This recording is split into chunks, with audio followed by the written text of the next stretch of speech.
Ho aspettato un po' per fare questa recensione perché volevo essere sicuro che la fase luna di miele, tra virgolette, fosse conclusa, prima di darvi il mio giudizio su questo pedale. Ma direi che è arrivato il momento di dare i voti a questo Sonulab Stomp Station Pro.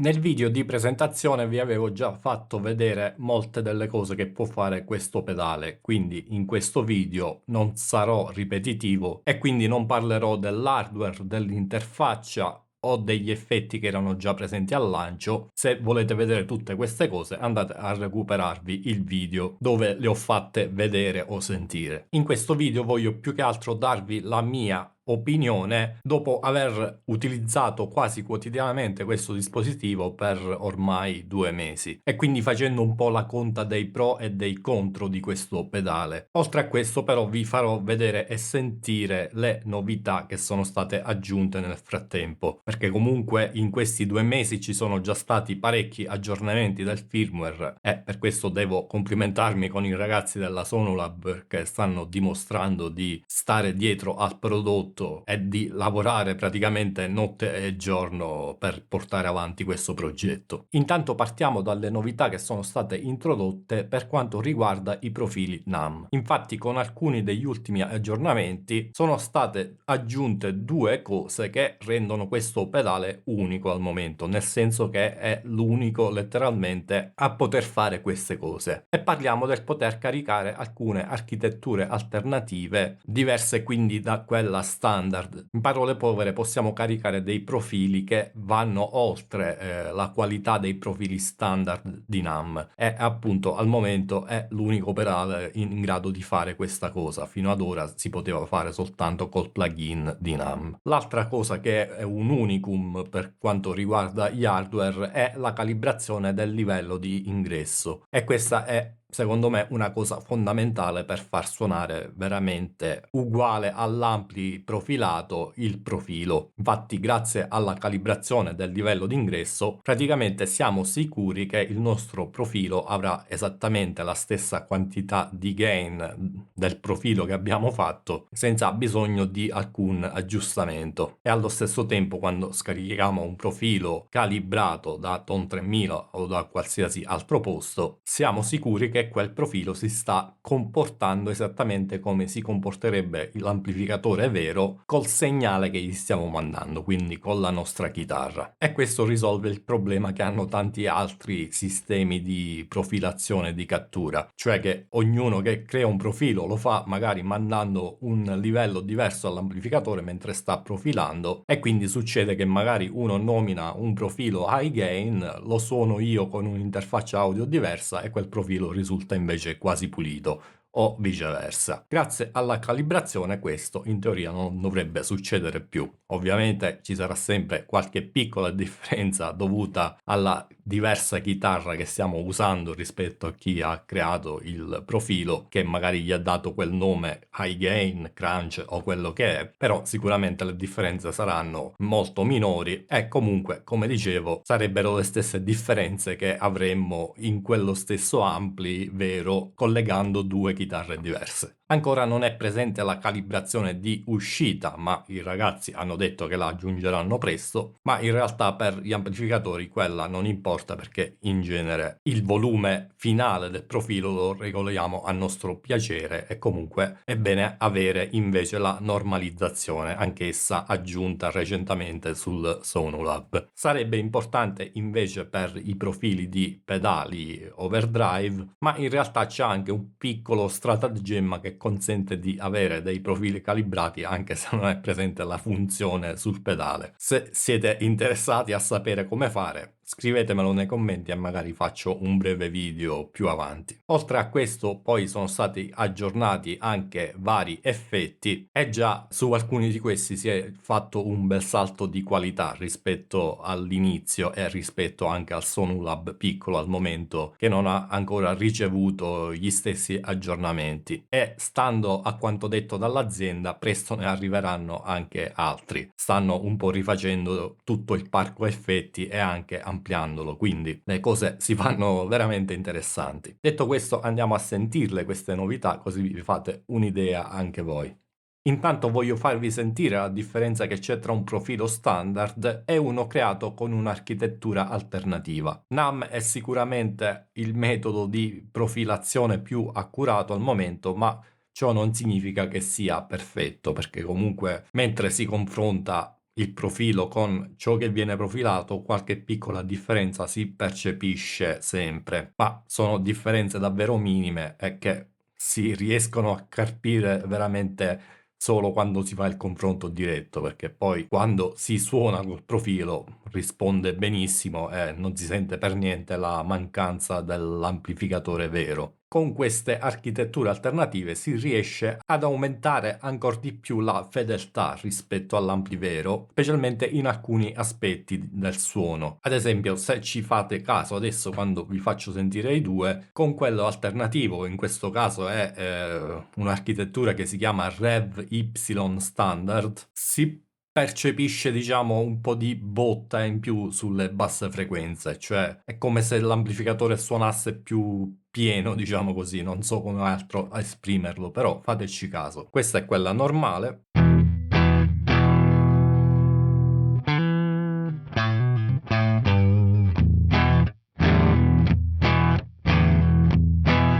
E questa è quella alternativa.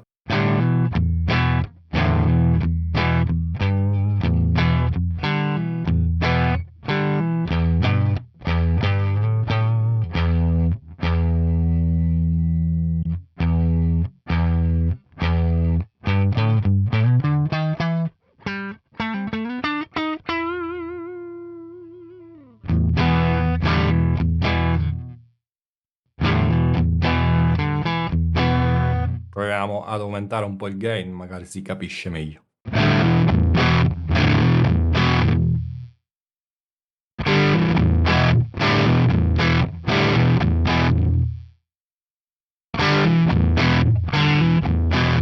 Come detto, stiamo parlando comunque di differenze davvero minime. Sta di fatto però che quando si usano queste architetture alternative diminuisce un po' le SR e quindi di fatto sappiamo che matematicamente il modello è più uguale, tra virgolette, all'ampli profilato. Una delle novità introdotte dopo l'uscita è il blocco Expression, che è quello che vedete qua. In questo blocco abbiamo sia la funzionalità volume, quindi con la possibilità di usare un pedale di espressione per controllare il volume, appunto, sia la sezione wah, che appunto simula un wah, in cui tra l'altro abbiamo due tipologie diverse, Crybaby e Vintage. Anche questo in realtà ve l'ho già fatto vedere e sentire in un altro video relativo al piccolo Sonulab, quindi anche in questo caso non voglio essere ripetitivo, andate a vedere questo video se vi interessa la cosa. Passiamo al blocco comp invece, che recentemente ha ricevuto un aggiornamento. Adesso abbiamo due modalità: DIN, che sta per Dynacomp, credo, che è la stessa modalità che avevamo prima, con la differenza che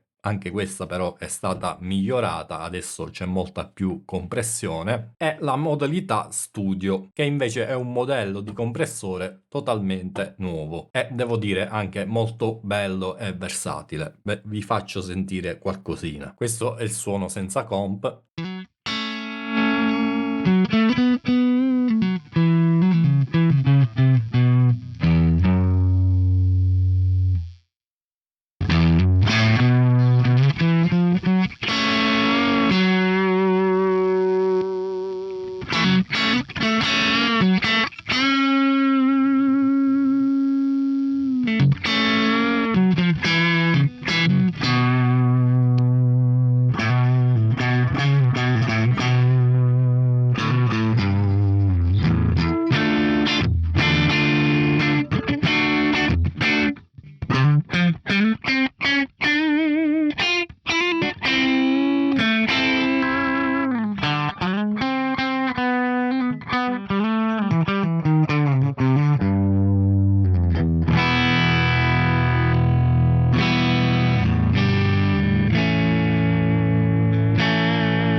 Insomma, vedete che coi controlli disponibili si riesce veramente ad ottenere qualsiasi cosa vogliate dal compressore. Sia quei transienti belli presenti andando a settare un attacco un po' più lento e il rilascio veloce, sia invece un suono ipercompresso riducendo l'attacco, aumentando il rapporto di compressione, abbassando la soglia. Insomma, ve la potete giocare veramente come volete. E questo compressore va sicuramente a risolvere magari il problema che avevano alcuni di non riuscire ad usare quello presente magari col basso, perché sicuramente diciamo il Dynacomp non è il tipo di compressore più adatto in quel caso. Questo con tutti i parametri che ha sicuramente è un po' più complicato, ma anche decisamente più versatile e personalizzabile. Un'altra novità introdotta con uno degli ultimi firmware è il blocco EQ, dove troviamo intanto due filtri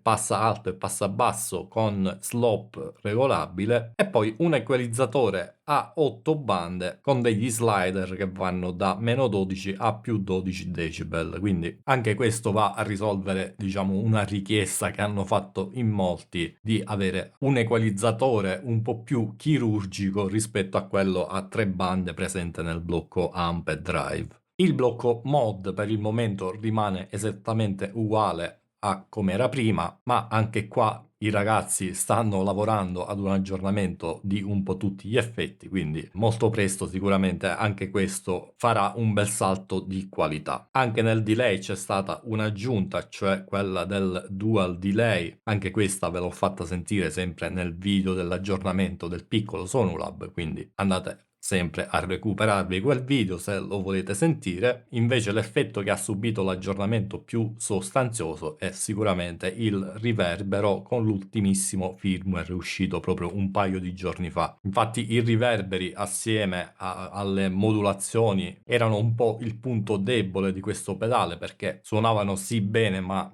non erano nulla di eccezionale. Devo dire che con questo aggiornamento hanno fatto un bel salto di qualità. Non sono presenti tantissime tipologie diverse di riverbero, abbiamo sempre le stesse tre che avevamo prima, in più però è stata aggiunta anche la simulazione di riverbero a molla, ma anche le tre già presenti prima comunque sono state rifatte totalmente e adesso devo dire che suonano veramente bene. Magari non saremo ancora ai livelli dei rack e dei pedali più blasonati, però devo dire che adesso ci si avvicinano parecchio. Ve li faccio sentire. Cominciamo intanto da quelli già conosciuti, cioè il riverbero di stanza.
Come vedete ci sono anche dei parametri in più rispetto a prima, abbiamo infatti controlli separati di high dump e low dump, oltre ad high cut e low cut. La differenza tra questi è che il dump praticamente va ad accorciare la coda del riverbero sopra o sotto la frequenza che impostiamo, mentre high cut e low cut sono dei semplici filtri, quindi un'equalizzazione sostanzialmente messa dopo il riverbero, che quindi non influisce sulla lunghezza della coda invece. Abbiamo anche damping mode che va a settare quanto è aggressivo questo damping. Vi faccio sentire un po' la differenza. Mettiamo.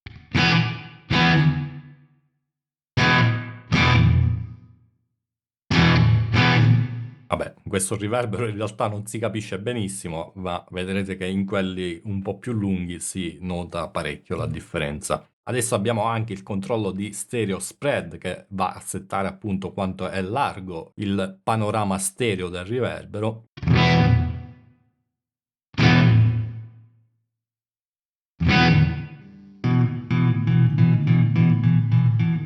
E finalmente devo dire anche un controllo di pre-delay, in modo che possiamo stabilire dopo quanto parte il riverbero rispetto a ciò che stiamo suonando al suono dry.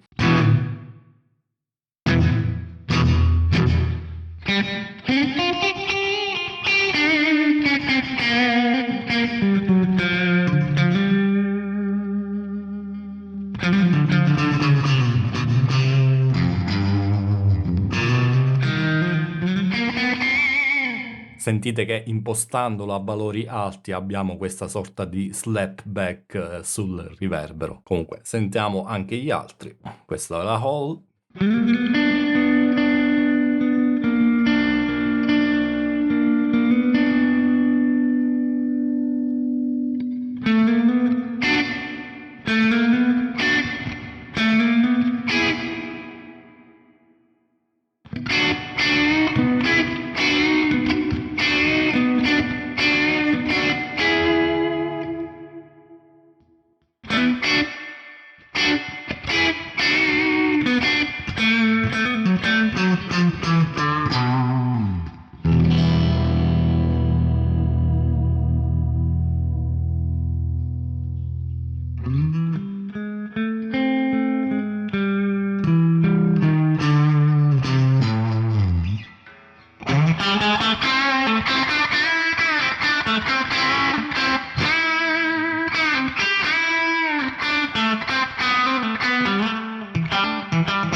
Poi c'è il Galaxy che è il nostro riverbero ambient.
Ecco, sentite che su questo si capisce meglio la differenza tra i vari damping mode. Cioè, quando è settato su hard, diciamo che il delay si scurisce molto prima rispetto a quando invece è settato su soft. Mi ero scordato che c'è anche quest'altra novità, ovvero il parametro diffusion, che a quanto ho capito va a settare sostanzialmente il rapporto tra early reflections e late reflections.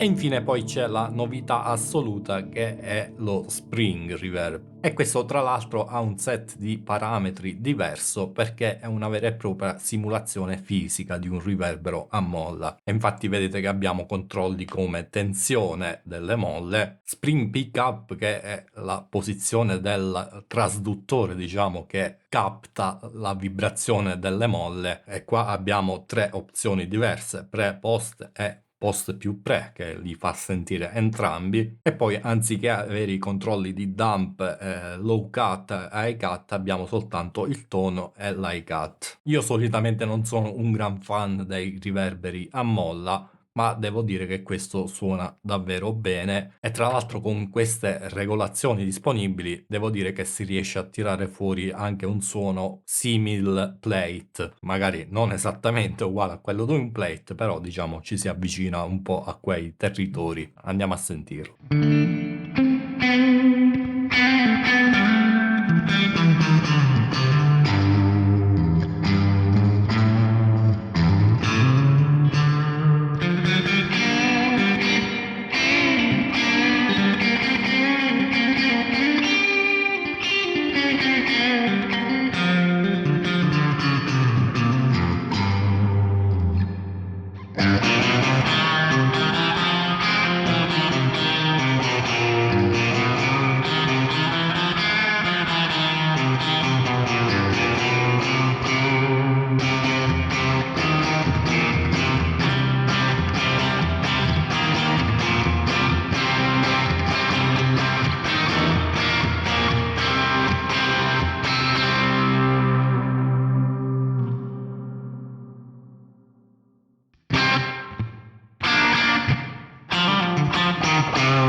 Vi faccio sentire anche la differenza tra le varie posizioni del pick up. Questo era post più pre, sentite pre.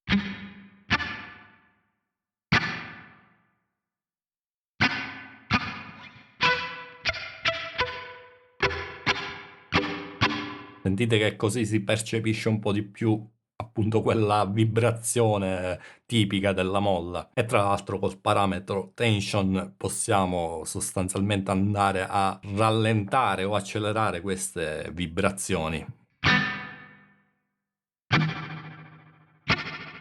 Beh, così al minimo sembra quasi un delay molto corto.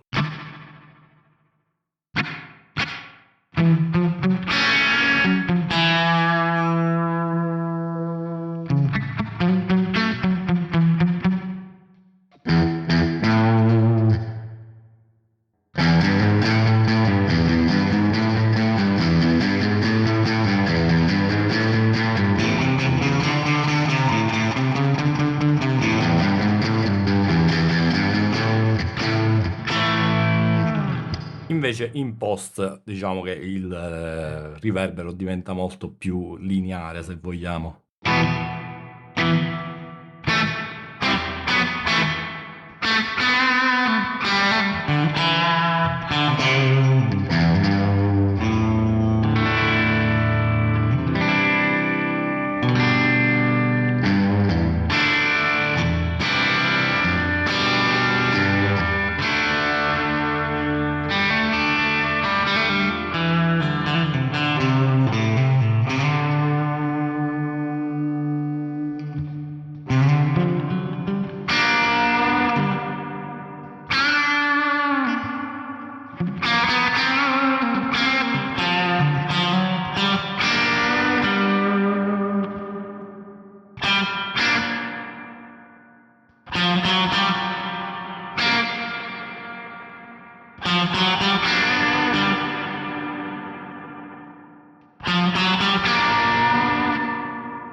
questa è l'impostazione che per certi versi mi ricorda di più un riverbero plate. Non so se magari è solo un'impressione mia, però è quella che si allontana un po' di più da un riverbero a molla, a mio parere. Poi, ripeto, non sono un intenditore dei riverberi a molla, ma l'impressione che mi dà è questa. Poi, col controllo di tono possiamo andare a schiarire o scurire il riverbero.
E queste erano un po' le novità degli ultimi firmware, lato effetti e suoni almeno. Oltre a queste ci sono state anche vari bug fix, ad esempio sono stati notevolmente ridotti alcuni rumorini che ci si sentivano quando si cambiava tipo di effetto o si muoveva qualche parametro. Allo stesso tempo però non sono ancora stati risolti del tutto, perché comunque qualche rumorino ancora si sente. Una nota dolente sicuramente è quella relativa alla connettività. Io personalmente non ho avuto problemi con questa. Durante questo video sono stato tutto il tempo collegato col tablet via Bluetooth direttamente al pedale e non ho avuto alcun tipo di disconnessione, così come non ne ho mai avute o comunque davvero molto raramente via wifi. Però ci sono stati molti utenti che hanno riportato di avere continue disconnessioni o addirittura di non riuscire a collegarsi al pedale. Non so sinceramente da cosa dipendano questi problemi, spero solo siano cose risolvibili tramite un aggiornamento firmware e non problemi hardware ovviamente, ma sono sicuro insomma che Sonulab ne verrà a capo.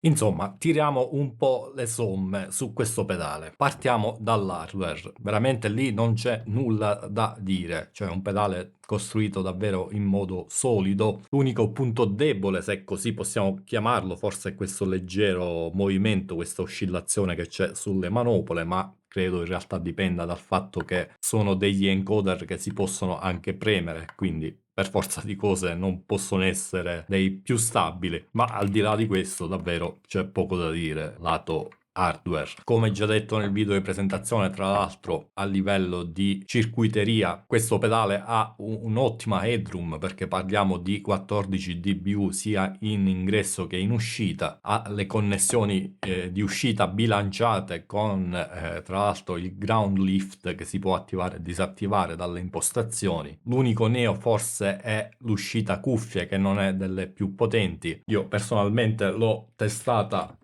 con queste cuffie che sono diciamo di media impedenza 150 ohm e diciamo che mettendo il volume al massimo il volume non è altissimo, ma comunque è quasi fastidioso. Invece se avete cuffie con impedenza più alta di 300 ohm ad esempio, sospetto che non sia abbastanza il volume. Voglio mettervi in guardia anche sull'alimentazione del pedale. So che ci sono stati alcuni utenti che avevano dei vari problemi col pedale, ad esempio sentivano della distorsione su dei profili e alla fine era semplicemente perché non davano abbastanza milliampere al pedale alimentandolo tramite USB. Se volete alimentarlo via USB intanto vi sconsiglio di farlo passando attraverso un hub USB. Ad esempio, se lo state collegando al computer e avete altre periferiche, evitate di metterle appunto nello stesso hub con questa. Collegate il pedale direttamente ad una porta USB del computer, perché al pedale per funzionare bene servono almeno 700 mAh.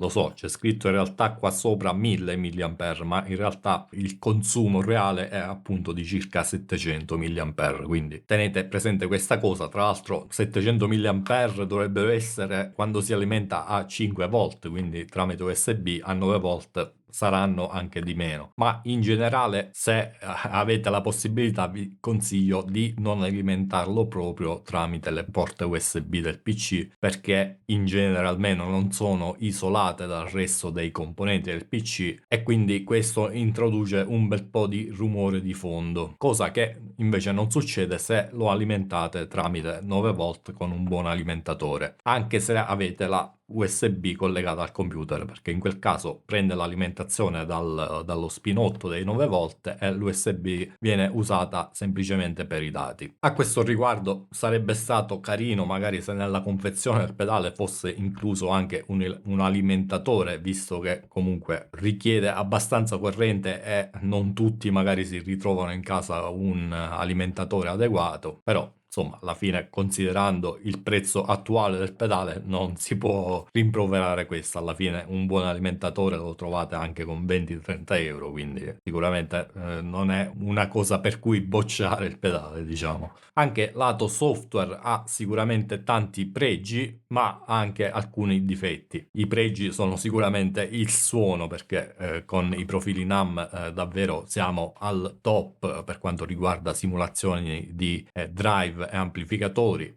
Abbiamo le IR con una buona risoluzione, quindi siamo coperti anche per la cab. I nuovi effetti devo dire che suonano davvero bene, il delay suonava benissimo già da prima, quindi per quanto riguarda quegli effetti di ambiente, anche se non ci sono tantissimi modelli disponibili, quelli che ci sono sicuramente sono di alto livello. Stessa cosa adesso vale per il compressore, dopo uno degli ultimissimi aggiornamenti. Al momento secondo me restano un po' da migliorare le modulazioni, perché anche se sono usabili, diciamo, non sono proprio il top e non a livello dei nuovi effetti sicuramente, ma come detto sono sicuro che Sonulab interverrà presto anche su questa cosa, e so già che verranno aggiunti anche altri effetti, ad esempio il blocco pitch. Insomma, in parole povere, è sicuramente un pedale che ha tantissime potenzialità e già le sta mostrando. Ciò non significa che però già è un prodotto maturo, ci sono sicuramente tante cose ancora che si possono migliorare. Ad esempio, un'altra cosa è l'app,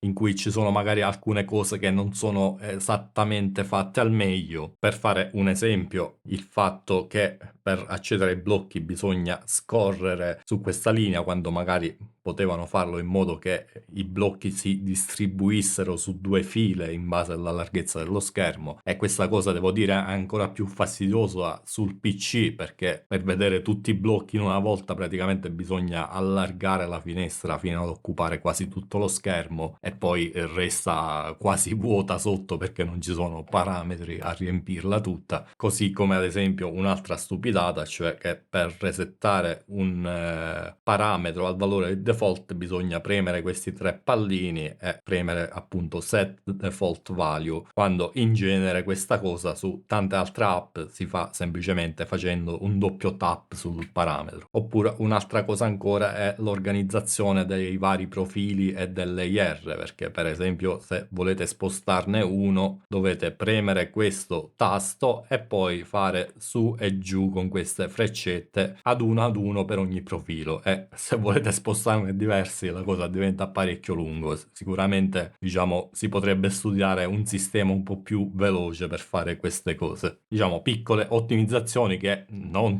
sono chissà quale grosso problema, però sicuramente sarebbe carino sistemare.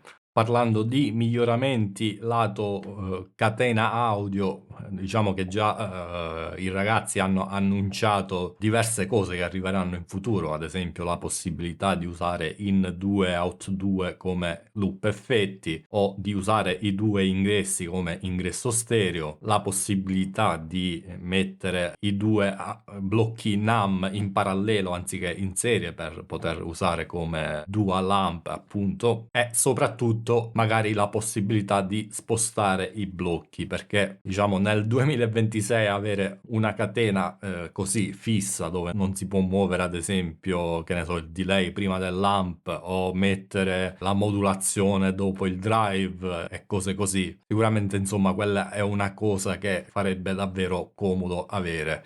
Capisco che non è una delle modifiche più semplici da fare e quindi gli serve anche del tempo per farla, però insomma mi auguro che questa, così come le altre cose dette in precedenza, arrivino presto, perché saranno le cose che faranno fare davvero un salto di qualità notevole a questo pedale che già per quanto mi riguarda non ha pari a questo prezzo, perché per come è progettato, per come suona è superiore a molti altri pedali anche di aziende più blasonate, e quindi se Sonolab si impegna a risolvere questi piccoli problemini e ad allargare anche la scelta di effetti disponibili e magari la possibilità di aggiungere o rimuovere i blocchi all'interno di un preset, diventerà davvero un pedale imbattibile a tutti gli effetti.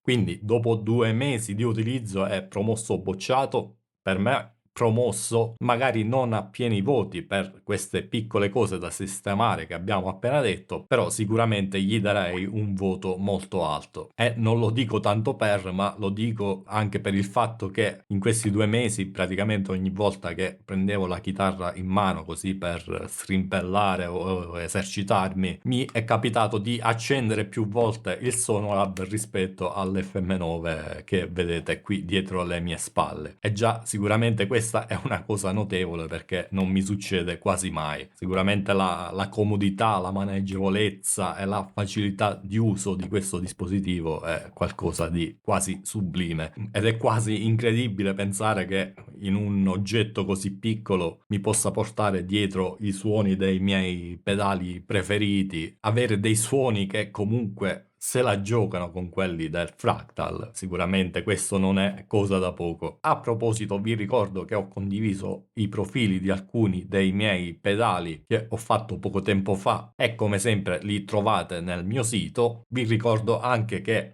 abbiamo il gruppo Telegram dove possiamo quotidianamente scambiarci consigli, opinione o semplicemente cazzeggio tra noi appassionati di chitarra elettrica e mondo dei modeler in generale. Quindi se volete partecipare trovate il link sotto in descrizione. Detto questo, come sempre lasciate un like se il video vi è stato utile, vi mando un saluto e vi do appuntamento al prossimo video. Ciao!